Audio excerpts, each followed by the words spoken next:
So this one is a little variation on the root cause discussion, and I just want to discuss something quickly that I've been doing more of in the last year with patients, and I think as clinicians this becomes something to consider, especially when, if you're like me, people have already seen several other providers and provider types before they've come to you with their issue. So one of the things that I hear a lot from patients when they come to my office is phrases like this: well, I have a lot of degenerative disc disease, or last person I went to told me my glutes weren't firing, or that my pelvis is rotated, I have this collapsed arch on one side, this one leg is longer than the other one, I have this rib that's flared.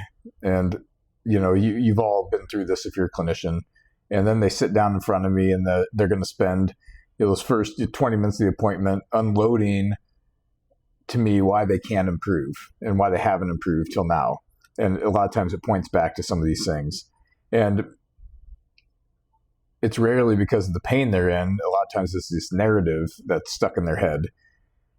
And, one of the things that I've found myself saying more and more with people is this line right here. Okay, I hear that, but let's not give too much power to that right now. And I want you to sit with that for a second and really think about what I didn't say. I didn't say anything like your MRI is wrong. I didn't say that this flat foot that you have doesn't exist. I didn't say that your discs aren't degenerated. The phrasing I'm using is saying something a little bit more nuanced. It's saying, let's be careful about deciding that the things you're telling me about are what are controlling your life. And these are different conversations. And talking to a patient like that helps open their mind a little bit to the things that you're planning on doing. So one of the problems is once people believe that there's this finding that is explaining everything that's going on with them, they start revolving everything around that problem. They might stop lifting weights, stop running. They might stop going to their weekly golf game. Maybe they're not traveling anymore. They're not playing with their kids the same way. And it's not because they physically can't. It's because they've handed all this power over to this diagnosis that somebody has given them about what's causing their problems. So if somebody tells me,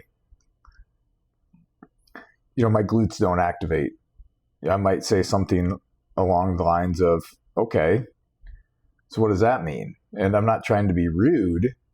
I'm just trying to figure out why they think that matters in this situation. Because somewhere along the way, they saw somebody or read something online that convinced them that one finding is really has a lot of explanatory power into their problems.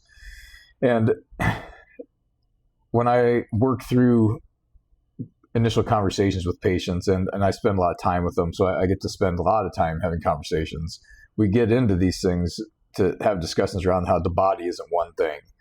And it's thousands of systems that are constantly interacting: your sleep, your fitness, your strength levels, the stress you're managing, the confidence you have in what you're doing, where your training is at currently, how well you're recovering from that. Sometimes your movement does play a role in how you're feeling. How you believe those things affect how you're feeling.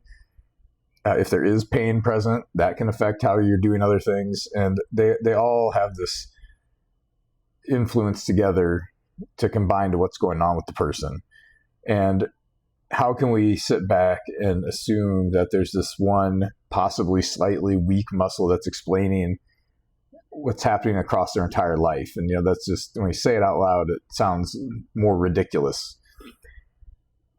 And when I'm working with people, I try to get them towards performance as quick as I can, because I'm really not that interested in chasing perfectly symmetrical movement, some sort of perfect posture in how they're doing things. I'm not looking to have this perfect activation of some muscle. What I am interested in is your squatting better than it was last month?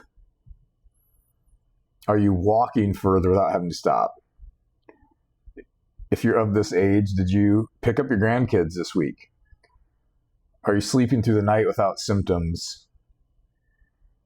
Are you starting to enjoy your day-to-day life again because you're feeling like you have more freedom and capacity to move?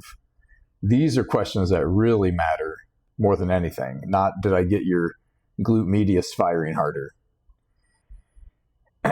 So, along the way, I've had a lot of these things. I'll kind of reiterate. I've got this rotated pelvis and collapsed arch, and my SI joint is out, and these MRI findings are showing this about my discs. And okay, maybe those things matter, maybe they don't.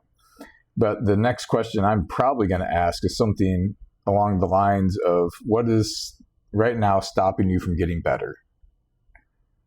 Or have you just simply given too much power to these explanatory diagnoses from other people? And after about 20 years of doing this, I've started to notice things, is that people rarely are getting better because we found this one magical answer or this one magical issue with them that we solved. They start to get better when they stop organizing their life around this one specific explanation or diagnosis that somebody gave them. And then they're able to turn around and start building the capacities that matter to get on with their life. So your diagnosis might matter. The MRI report might matter.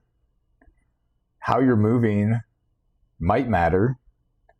But we can't make the mistake of letting that one piece of information become your whole identity around why you're not improving.